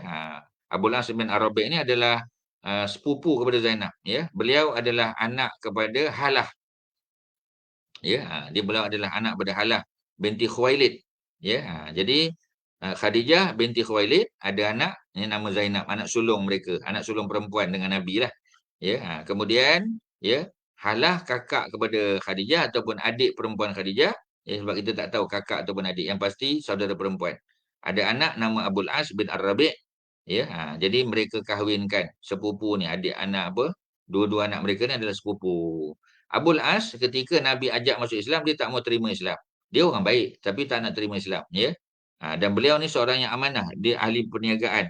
Dia meminta isterinya Zainab berikan perlindungan. Ini nanti selepas apa kita panggil, selepas kita dah baca dulu, Abul As ni ditangkap dalam perang Badar. Beliau datang bersama dengan Abu Jahal, bersama dengan Umayyah bin Khalaf, Utbah bin Rabi'ah, Syaibah bin Rabi'ah, Al-Walid bin Al-Mughirah. Ya, dia datang bersama dengan tentera, 1,000 orang tentera tu. Beliau ditangkap dan beliau dibebaskan. Beliau kena bayar tebusan. Ya, tetapi akhirnya dibenarkan untuk dibebaskan tanpa perlu membayar apa-apa. Ya, dan dia syarat. Syarat dia bila dia sampai di Mekah, dia kena bebaskan Zainab. Ya, kerana Zainab adalah isteri dia. Tapi dia tak mau masuk Islam. Tujuan Zainab masih duduk dengan dia adalah atas dasar dakwah. Ini di peringkat awal Islam dulu, tuan-tuan. Ya. Jadi Zainab sudah pindah ke Madinah. Jadi di Mekah, Abul As masih duduk di Mekah. Walaupun dia sayang cinta ya pada Zainab, tetapi kerana beliau belum lagi terbuka hati untuk menerima Islam. Jadi Zainab telah mengisytiharkan perlindungan tersebut di tengah-tengah kumpulan orang Quraisy. Rasulullah bersabda, muslimin umpama satu tangan. Orang yang paling bawah di kalangan mereka boleh memberikan perlindungan. Sesungguhnya kami melindungi orang yang kamu lindungi. Inilah persamaan yang berlaku di kalangan muslimin. Rasulullah mengembalikan semua hartanya tanpa dikurangi sedikit pun. Selepas itu Abul As pulang ke Mekah dan membahagikan dagangan, ya, barang dagangan yang dibawa kepada pemiliknya. Kemudian dia kembali ke Madinah dalam keadaan memeluk Islam. Rasulullah menyerahkan isterinya kepadanya. Jadi apa pengajaran dia, tuan-tuan? Pengajaran dia ialah, ya, sebab macam tadilah dia telah diberi perlindungan. Bila diberi perlindungan, dia dihantar balik. Dia orang jujur, tuan-tuan. Terbukti ketika dia balik ke Mekah, dia tidak dieskort oleh mana-mana tentera Islam. Dan dia berjanji untuk membebaskan apa ni Zainab dan anak dia. Ya, dia ada anak nama apa? Nama Umamah yang nanti kahwin dengan Saidina Ali, anak perempuan. Yang Nabi dokong ketika solat. Yang Nabi mengimami solat, Nabi dokong apa kita panggil ya, Umamah dalam solat. Ya, dia nak dibenarkan. Begitu juga ya, apa kita tadi? Anak tadi ya. Ada seorang lagi anak lelaki juga ya. Jadi dibebaskan balik ke Madinah ya, tanpa apa-apa syarat. Ya, maknanya dia tidak ada apa-apa syarat. Maknanya dia kena bebaskan sebab dia janji dengan Nabi dan dia buat. Dan kali ini kerana dia dilindungi oleh isterinya, ya, bekas isterilah kita kata. Ya, maka dia pulang sebab harta tu bukan milik dia. Dia hanya sebagai pelaksana apa kita panggil? Pelaksana perniagaan saja. Beliau yang bawa barang dagang ke negeri Syam. Ya, jadi bukan barang dia semua. Memang of course ada keuntungan dia lah, ada upah dia. Ya, tetapi yang lain dia kena hantar balik. Tetapi beliau telah melihat keikhlasan Nabi. Beliau telah melihat kesucian Islam. Ya, maka apa yang berlaku? Yang berlaku ialah dia datang secara sukarela ke Madinah untuk menerima Islam. Jadi Rasulullah menyerahkan isterinya balik. Maknanya apa, tuan-tuan? Tak perlu dinikahi semula. Kerana pasangan yang dulu bernikah sebab tu belum Islam, ketika kedua-duanya memeluk Islam, mereka ada hubungan. Hubungan dulu dikira valid. Ya, maknanya tak perlu diadakan pernikahan semula, tak perlu. Ya, kerana apa, tuan-tuan? Ya, kerana itulah kaedah Islam. Sebab itu dia memudahkan. Ya, kalau zaman kita ada Hindu suami isteri, ada Buddhis ya suami isteri, ataupun Kristian suami isteri, yang dua-duanya masuk Islam. Kadang-kadang suami masuk Islam dulu, followed by isteri. Kadang-kadang isteri masuk Islam dulu, followed by suami, tak ada masalah. Ya, dengan syarat dua-duanya masuk Islam, maka perkahwinan mereka dulu diiktiraf. Anak-anak mereka juga anak sah taraf. Cuba tuan-tuan bayang. Ya, kalau anak-anak mereka itu tidak diiktiraf sebagai anak sah taraf, sudah tentu menjadi isu dalam pelbagai harta pusaka. Ya, sebab itu perkahwinan dulu diiktiraf. Even ya perkahwinan Abu Lahab dengan isterinya Ummu Jamil. Ya, anak-anaknya dianggap anak sah taraf. Ya, even Rasulullah berkahwin dengan Khadijah juga zaman sebelum Nabi dilantik menjadi rasul. Ya, adakah anak-anak tu anak sah taraf boleh binkan kepada bapa? Boleh. Kalau anak tak sah taraf tak boleh bin pada bapa, tuan-tuan. Ya, macam tadi kita kata anak angkat yang diambil pun tak boleh bin, anak kandung pun tak boleh bin. Ya, maknanya kecuali dia sudah muslim. Tak. Ya, walaupun anak-anak tu lahir sebelum dia menjadi muslim, dia masih kafir lagi. Tetapi ketika mak bapak masuk Islam, anak-anak pun masuk Islam, boleh dibin kepada mak bapak dan layak untuk mewarisi harta pusaka. Ya, itu cerita dia. Boleh, ya, boleh apa ni menerima harta pusaka, ya. Itu cerita tuan-tuan. Ada soalan silakan tuan-tuan, ya. Nampak diam saja ni, ya. Kalau ada soalan silakan pihak PMP.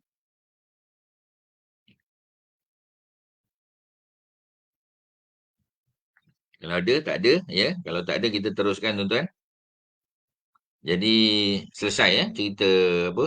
Cerita apa ni, Syariah Zaid bin Harisah tadi, ya, yang memintas pasukan dagang yang diketuai oleh menantu Nabi, ya, Abul As bin Rabi'. Ya, Abul As bin Rabi' masuk Islam tahun yang ke-6 Hijrah.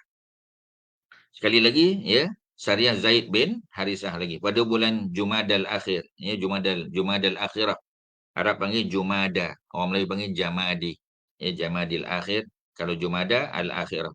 Saat, ya, Zaid bin Harisah bersama-sama 15 orang tentera muslimin dihantar untuk menyerang Bani Sa'labah, ya, yang bunuh kawan-kawan Muhammad bin Maslamah tadi, ya, ada 10 orang yang dibunuh yang tinggal di At-Tarif, ya, kawasan air Oasis yang terletak sejauh 36 mil dari Madinah melalui jalan Iraq, ya. Jadi Muhammad bin Maslamah punya pasukan tentera lah, ya. Syariah tersebut keluar untuk melaksanakan tugas apabila musuh melihat mereka disangkanya itu adalah pasukan peninjau tentera Rasulullah. Dengan itu mereka melarikan diri dan meninggalkan unta dan kambing. Muslimin mengambil binatang tersebut. Selesai, ya.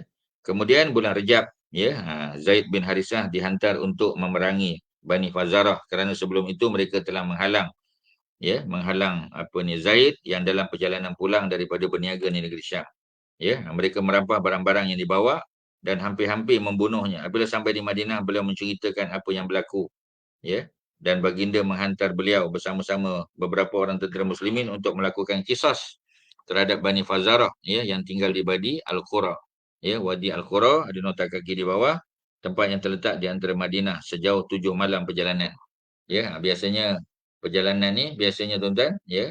Perjalanan ni biasanya apa kita panggil, ya, dia nilah, ya, 80 kilometer, tak lebih daripada 80 kilometer satu hari dengan unta 80, ya. Sebab itu jarak minimum, ya, untuk mengqasar solat, ya, secara umum ni benchmark yang dibuat oleh para ulama terutama dalam mazhab Syafi'i ialah 80 kilometer, ya. Jadi satu hari 80 kilometer. Perjalanan 80 kilometer ada satu R&R. Ya, kalau dulu kita panggil karavanserai. Kalau di Turki, ya, perjalanan di Turki itu dia ada karavanserai 80 kilometer. Another 80 kilometer ada satu lagi. Another 80 kilometers ada lagi. Ya, kerana apa? Dibuat dalam jarak 80 kilometer sebab itulah, ya, apa ni benchmark yang dibuat oleh para ulama, ya, untuk dianggap sebagai dua marhalah. Satu marhalah 40.5. Ini disebut oleh Profesor Doktor apa ni apa kita panggil, ya, apa siapa tu, ya, dalam kitabnya, kitab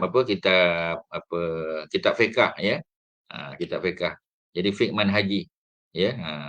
Apa dalam kitab fiqh manhaji itu ditulis tentang tadilah, ya, tentang apa ni jarak minimum, ya. Satu marhalah 40.5, dua marhalah 81 kilometer. Minimum untuk mengqasar solat. Ya, tapi kalau untuk menjamak perlukan 3 marhalah. Maknanya sekitar 120 kilometer. Kalau perjalanan sekadar 80 kilometer, lebih 80, tak sampai 120, maka kita hanya mengqasar saja. Zuhur 2 rakaat, Asar 2 rakaat, Isyak 2 rakaat. Tapi kalau perjalanan lebih daripada 120 kilometer, yakni lebih daripada 3 marhalah, maka barulah sunat diqasar dan dijamak. Barulah Zuhur dengan Asar, Maghrib dengan Isyak. Di samping diqasar, dijamak juga. Ya, itu apa? Itu fatwa yang telah dikeluarkan dalam fiqh Syafi'i lah, ya, dalam fiqh apa ni manhaji tuan-tuan boleh tengok, ya. Okey, ya, apa lagi kat situ? Kita ada apa tadi? Ya, kawasan air sudah, ya. Uh, pada bulan ni tadi, Fazarah, ya. Jadi mereka mara sehingga berjaya melancarkan serangan, mengepung dan membunuh ramai musuh. Muslimin berjaya menawan isteri pembesar mereka dan Rasulullah minta daripada tentera yang membawanya supaya menyerahkan perempuan tersebut kepadanya untuk ditukar dengan muslimin yang menjadi tawanan di Mekah. Jadi ada apa kita panggil, ya, pertukaran apa ni tawanan, ya, prisoner of war ni, ya, ada pertukaran, ya. Syariah Abdul Rahman bin Auf, Abdul Rahman pula. Pada bulan Syakban, Abdul Rahman bin Auf dan 700 orang sahabat dihantar untuk memerangi Bani Kalb, ya, Bani Kalb yang tinggal di Daumah Al-Jandal ataupun Dumatul Jandal, ya, Dumah ataupun Daumah Al-Jandal. Domah Jandal. Nombor 2, kubu dan perkampungan yang terletak sejauh 5 malam perjalanan. Ya, dari Dimash, ya, 15 malam daripada Madinah. Jadi kalau 8 hari, Mekah Madinah tu 8 hari perjalanan lebih kurang. Kadang-kadang lebih kalau berlaku sandstorm, kalau berlaku cuaca ekstrim, ya. Kalau berlaku halangan-halangan lah, ya. Tetapi kalau normal condition, 8 hari perjalanan. Ni 15 malam perjalanan. Maknanya 2 kali ganda, tuan-tuan. Ya, sejauh 5 malam perjalanan dari Damsyik, ya, tetapi 15 malam perjalanan dari Madinah. Mana dia lebih dekat ke negeri Syam lah berbanding dengan ke Madinah, ya. Jadi apa yang berlaku, ya, 700 orang sahabat dihantar memerangi Bani Kalb yang tinggal di Daum Al-Jandal. Sebelum berlepas, Rasulullah berpesan, kamu semua hendaklah berperang di jalan Allah. Ya, Nabi bagi ucapan, bunuhlah mereka yang tidak beriman kepada Allah. Jangan berlaku khianat, jangan menipu, jangan mengelak, mencincang musuh, jangan bunuh kanak-kanak, tak boleh. Ya, ini adalah janji dengan Allah dan sirah nabinya yang berlaku di kalangan kamu. Kemudian panji-panji diserah kepada Abdul Rahman. Mereka bergerak dengan mendapat keberkatan daripada Allah sehingga sampai ke negeri musuh. Musuh diseru supaya memeluk Islam selama 3 hari bagi peluang. Ya, ajak mereka masuk Islam. Tak nak. Ajak lagi sampai 3 hari. Pada hari keempat, ketua mereka, ya, Al-Asbar bin Amr, ya, An-Nasrani, beliau masuk Islam, ketuanya. Sekumpulan kaumnya turut masuk Islam. Buktinya, ya, bakinya bersetuju untuk membayar jizyah. Jizyah maknanya mereka duduk di bawah naungan kerajaan umat Islam. Ya, mereka tak masuk Islam, mereka tak perlu bayar zakat, tapi mereka bayar jizyah, cukai kepala. Abdul Rahman mengakui ini anak perempuan ketua mereka, ya. Sebagaimana yang diarahkan oleh Rasulullah. Ini adalah salah satu cara terbaik untuk menjalin hubungan. Seperti mana Nabi, ya, dalam peperangan Bani Mustalik, Nabi kahwin dengan anak pemimpin Bani Mustalik. Ya, yakni apa? Siapa namanya tu? Juwairiyah binti Al-Haris. Juwairiyah, ya, anak pada Al-Haris, ketua Bani Mustalik. Jadi bila Juwairiyah kahwin dengan Nabi, ya, maka adik-beradik Juwairiyah menjadi ipar dua Nabi. Bapa Juwairiyah menjadi bapa mertua Nabi, tapi mereka belum masuk Islam.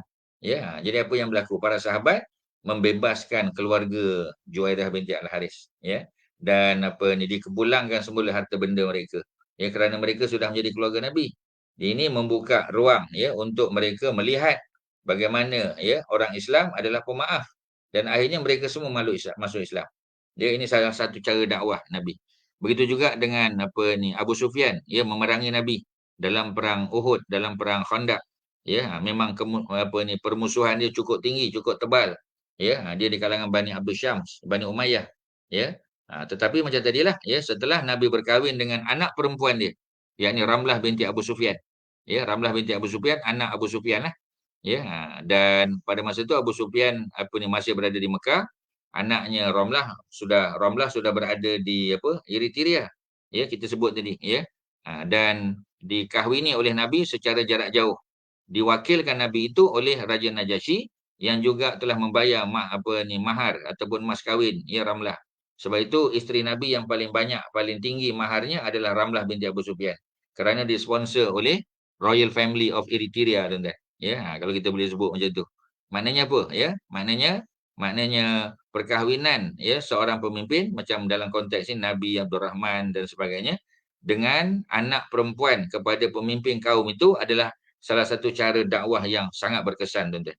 Yang membuka ruang, ya, kepada mereka untuk memeluk Islam. Macam tadi Nabi dengan Juwairiyah binti Al-Haris, satu keluarga semua masuk Islam. Ya, Nabi dengan apa?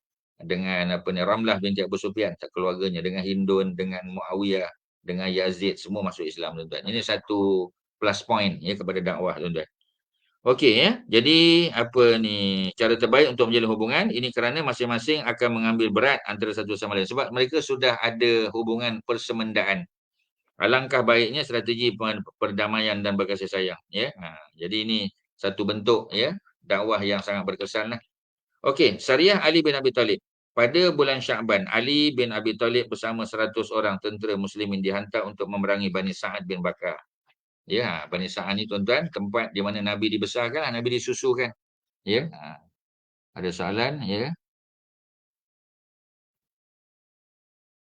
Betul, tuan-tuan, ya, sebab apa ni, asalnya mereka ini ada niat, ya, untuk menyerang Madinah kebiasaannya.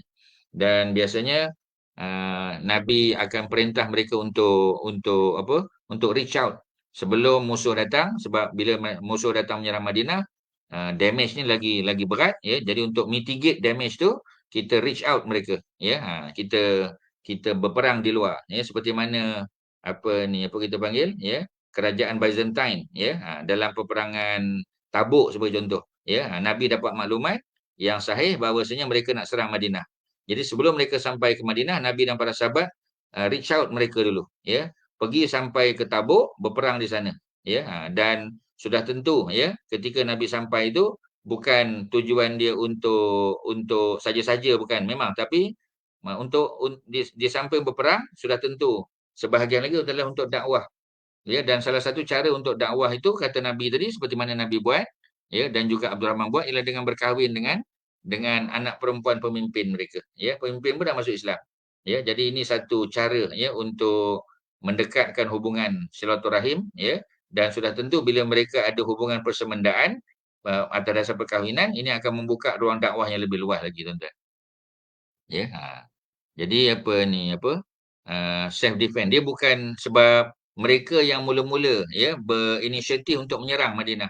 Ya, jadi adakah kita kata kita yang nak pergi serang? Tak, ya. Macam kita kata perang Badar, ya. Perang Badar tu bukan orang Islam nak berperang dengan orang Quraisy. Ya, nak intercept saja, nak ambil ganti rugi. Tetapi Allah takdirkan bertemu dengan pasukan Abu Jahal. Jadi peranglah. Ya, perang Uhud, ya, bukan Nabi yang reach out mereka dah, ya, musuh yang datang. Jadi it's a part of self defense juga, ya. Macam perang Ahzab sama, tuan-tuan. Dan kebanyakan perang tu, ya, adalah part of self defense, ya. Sebab dia bukan tujuan untuk menyerang, tetapi mereka mempertahankan Madinah tu, ya. Macam juga perang apa lagi kita kata, perang Hunain, ya, dan peperangan-peperangan yang lain. Kerana musuh dulu yang bertindak untuk menyerang, ya, dan maklumat itu telah diperolehi oleh pihak apa kita panggil, oleh pihak Rasulullah dan para sahabat, dan mereka pergi untuk mengelakkan Madinah diserang, ya. Itu cerita dia, tuan-tuan, ya. Dan alhamdulillah, ya, kita kata mereka menerima Islam. Bila mereka menerima Islam, maka apa yang berlaku? Yang berlaku ialah memudahkan, ya, usaha dakwah Nabi. Jadi tak perlu serang mereka lah, ya. Okey, ya. Jadi apa cerita tadi? Ya, kalau kita tengok bulan Syaban tadi. Bani Sa'ad bin Bakar yang tinggal di Fadak. Ya, ni ada cerita. Ya, di Fadak ni perkampungan terletak sejauh 6 malam perjalanan daripada Madinah mengalir ke Khaibah. Ya, ni apa kita panggil, ya. Bani Sa'ad bin Bakar ni, ini kerana Rasulullah mendapat berita bahawa mereka mengumpulkan tentera untuk membantu, ya, Yahudi Khaybar menyerang muslimin.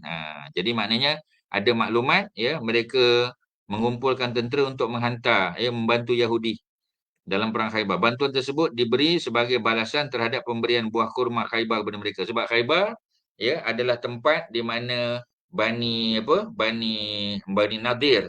Bani Nadir ni asalnya duduk di Madinah. Mereka ada konspirasi nak bunuh Nabi. Tetapi Jibril bagi tahu Nabi tentang maklumat tersebut. Nabi telah kempung kampung mereka, mereka menyerah dan Nabi telah halau mereka keluar. Salah seorang yang dihalau adalah Huyai bin Akhtab, ketua dia. Ya, termasuk juga anak dia, Sofiah binti Huyai, nanti jadi isteri Nabi. Ya, dan mereka tinggal di Khaybar, dan Khaybar kawasan subur. Ya, mereka meneruskan aktiviti pertanian mereka seperti mana di Madinah. Ya, dan Khaybar muncul sebagai sebuah tempat apa kita panggil, ya, dates, ya, producing center, tuan-tuan, ya. Jadi tempat pengeluaran dates, ya, buah-buah kurma. Jadi, ya, mereka ada bantu, ya, Yahudi Fadak, ya, dan Fadak balas balik, ya, sebagai balasan. Syariah tersebut bergerak dan di pertengahan perjalanan mereka berjumpa dengan pengintip musuh yang dihantar ke Khaybar untuk mengadakan perjanjian dengan Yahudi di sana. Muslimin meminta supaya dia menunjukkan kawasan musuh dan dia diberikan jaminan keamanan. Dia melakukannya dan muslimin berjaya mengambil binatang ternakan musuh. Para pengembala, ya, melarikan diri dan memberi amaran kepada kaumnya mengenai kedatangan tentera muslimin. Mereka merasa gerun, ya, mereka lari. Kebanyakannya macam itulah, tuan-tuan, ya. Allah campakkan rasa gerun, ya, rasa gerun pada mereka supaya mereka tidak jadi untuk menyerang, ya. Jadi mereka melarikan diri. Jadi usaha, ya, proses tu jadi lebih mudah lah, ya. Dia jadi lebih mudah, tuan-tuan. Okey, ya. Dengan itu apa yang berlaku? Para pengembala lari memberi amaran kepada kaumnya. Dengan kedatangan tentera Islam, mereka merasa gerun, lari juga. Muslimin pulang ke Madinah dengan membawa pulang 500 ekor unta.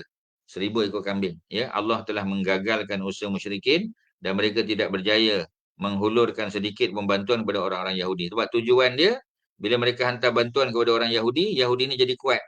Ya, dan Yahudi ini boleh menyerang Madinah bila-bila masa. Ya. Pembunuhan Abu Rafi'. Abu Rafi' adalah pembakar semangat penduduk Khaybar supaya memerangi muslimin. Dia adalah ketua mereka. Abu Rafi' ialah Salam bin Abdul Haqiq. Ya, beliau dikatakan adalah bekas suami kepada Sofiyah binti Huyai yang nanti kahwin dengan Nabi. Ya, dan mendapat gelaran peniaga Hijaz disebabkan dia mempunyai kemahiran dalam bidang perniagaan. Dia mempunyai harta kekayaan yang melimpah, dengannya dia berjaya menguasai orang-orang Yahudi, mengarahkannya ke mana sahaja yang disukainya sebab dia seorang yang sangat banyak hartanya. Rasulullah melantik orang yang akan membunuhnya, 5 orang Khazraj. Ya, sebab Khazraj ini dulu mereka baik dengan Yahudi Bani Nadir ni masa di Madinah. Ya. Jadi bersetuju untuk melaksanakan tugas tersebut. Mereka diketuai oleh Abdullah bin Atiq. Ini dilakukan supaya mereka mendapat pahala yang sama yang diperoleh oleh saudara mereka daripada kabilah Aus yang berjaya membunuh Ka'b bin Ashraf. Ya, Ka'b bin Ashraf tadi Muhammad bin Maslamah.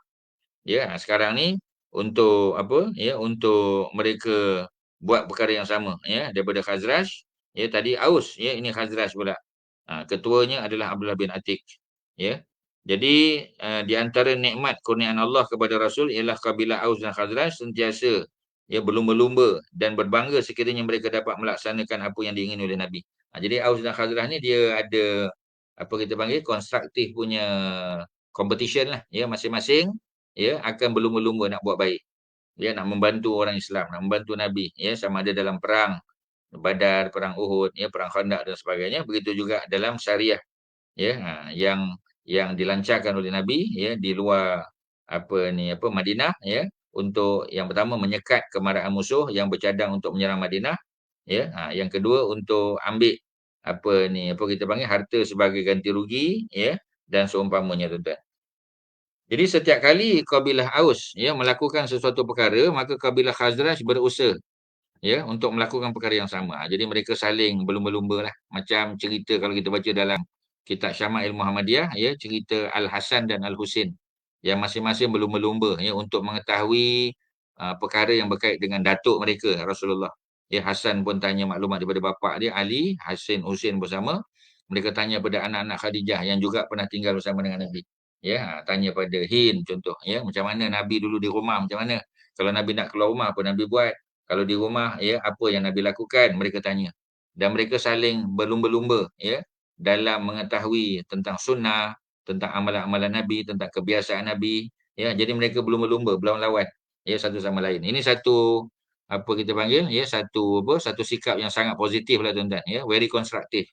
Begitu juga Aus dan Khazraj tadi, ya. Jadi sebab tu Yahudi sangat bimbang kerana Aus dan Khazraj makin rapat. Sedangkan dulu mereka bergaduh, berperang satu sama lain beratus tahun. Kadang Aus menang, kadang Khazraj menang. Jadi Rasulullah mengarahkan mereka melaksanakan tugas-tugas tersebut setelah berpesan supaya tidak membunuh perempuan dan kanak-kanak. Mereka mara sehingga sampai di Khaybar. Abdullah bin Atiq berkata kepada para sahabatnya, kamu semua duduk di sini, aku akan berjumpa penjaga pintu. Memujuknya supaya membenarkan aku masuk. Beliau menghampiri pintu masuk dan menyelubungi kepalanya seolah-olah ingin membuang air. Ya, sebab orang nak buang air, ya, biasanya dia akan kelubung kepala. Macam orang kita dulu lah. Ya, jadi maknanya pakai kain pelekat atau kain batik lepas, ya, nak pergi buang air, tutup. Tak tahu siapa buang air, tuan-tuan. Ya, itu untuk melindungi identiti mereka. Ya. Kemudian apa yang berlaku? Ya. Ketika orang ramai telah masuk, penjaga pintu memanggilnya. Masuklah wahai Abdullah, sekiranya kamu ingin masuk. Aku ingin kunci pintu. Beliau masuk dan bersembunyi sehingga penjaga pintu tertidur. Beliau mengambil anak kunci dan membuka pintu untuk memudahkannya melarikan diri. Kemudian beliau menuju ke rumah Abu Rafi' dan membuka pintu-pintu yang menuju ke tempat Abu Rafi' berada. Semua pintu yang dibuka dikunci dari dalam sehingga beliau berjaya sampai ke tempat Abu Rafi'. Ketika itu Abu Rafi' berada dalam rumah yang gelap bersama-sama keluarganya. Abdullah tidak dapat membezakan di antara mereka siapakah Abu Rafi'. Maka beliau memanggil, wahai Abu Rafi'. Dia menjawab, siapa? Lalu beliau menghayun pedang ke arah suara tersebut tetapi tidak mengena. Ketika itu isterinya berkata, ini adalah suara Abdullah bin Atiq. Dia kenal. Abu Rafi' berkata kepada isterinya, celaka ibumu. Di mana Ibnu Atiq? Abdullah bin Atiq tadi. Ya, dia mengubah suaranya dan berkata, suara apa yang kamu dengar ini wahai Abu Rafi'? Ya. Dia menjawab, untuk ibumu kecelakaan. Terdapat seorang lelaki di dalam rumah yang memukul aku dengan pedang. Abdullah mendekatinya dan memukulnya tapi tidak mengena. Lalu beliau bersembunyi. Kemudian datang seperti orang yang meminta tolong dengan mengubah suaranya. Jadi dia boleh ubah-ubah suara dia, tuan-tuan. Ya. Jadi beliau mendapati Abu Rafiq sedang berbaring. Maka beliau menetak perutnya dengan pedang sehingga terdengar bunyi tulang patah. Ya, kemudian beliau keluar dari rumah tersebut dalam keadaan pandangannya kabur. Lalu terjatuh daripada tangga. Kakinya patah. Beliau membalutnya dengan serban, ya, kain serban yang dipakai. Kemudian ia pergi mendapatkan para sahabat sambil berkata, berjaya. Demi Allah, Abu Rafiq telah dibunuh. Mereka pulang mendapatkan Rasulullah dan menceritakan apa yang berlaku. Baginda berkata kepada Abdullah, hulurkan kakimu. Rasulullah pun menggosoknya dan kakinya sembuh seolah-olah beliau tidak pernah menderita sakit. Ya, jadi seolah-olah dia tak pernah menderita sakit, tuan-tuan. Ya, maknanya apa tu? Ya, maknanya ni satu apa kita panggil? Satu apa ni, dalil an-nubuah, ya.